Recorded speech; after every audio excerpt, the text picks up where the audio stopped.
கோவை மாநகராட்சி 52வது வார்டு திருமகள் நகர் பகுதியில் கோவை மாநகராட்சி கிழக்கு மண்டல தலைவர் திருமதி லக்குமி இளஞ்செல்வி கார்த்திக் அவர்கள் நேரில் சென்று நகர் நலச்சங்க நிர்வாகிகளையும் அப்பகுதியில் வசிக்கும் பொதுமக்களையும் சந்தித்து அவர்களின் கோரிக்கைகளான அப்பகுதியில் உள்ள செம்மொழி பூங்காவின் பின்புறம் சுற்றுச்சுவர் நமக்கு நாமே திட்டத்தின் கீழ் கட்டவும், திருமகள் நகர் 6வது தெருவில் உள்ள பொது ஒதுக்கீட்டு இடத்தில் உப்பு நீர் விநியோக குழாய் இணைப்பு அமைக்கவும், 10வது தெருவில் உள்ள பெரிய மரத்தின் கிளைகள் மின்கம்பிகளில் உரசி மின் விநியோகம் பாதிக்கப்படுவதை தடுக்க மரக்கிளைகளை அப்புறப்படுத்தவும் சம்பந்தப்பட்ட துறை அதிகாரிகளை தொடர்பு கொண்டு உரிய நடவடிக்கை எடுப்பதாக தெரிவித்தார்.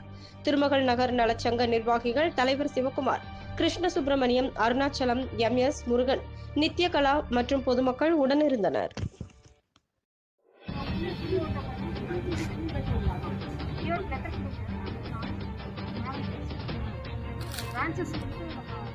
நான் என்ன சொன்னேன், ஒரு 11 feet அந்த ஒரு ஸ்டேஜ் விட்டு கூட பண்ணி விட்டுருக்கோம். அப்புறம் மறுபடியும் வந்து கொஞ்சம்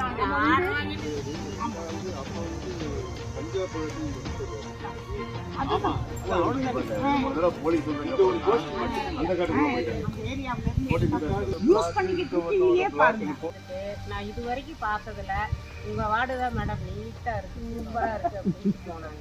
நான் இது வரைக்கும் பார்த்ததுல எல்லா ரோடுமே நீட்டா சுத்தமா அருமையா இருக்குன்னு சொன்னாங்க. எனக்கு அதே பெருமை.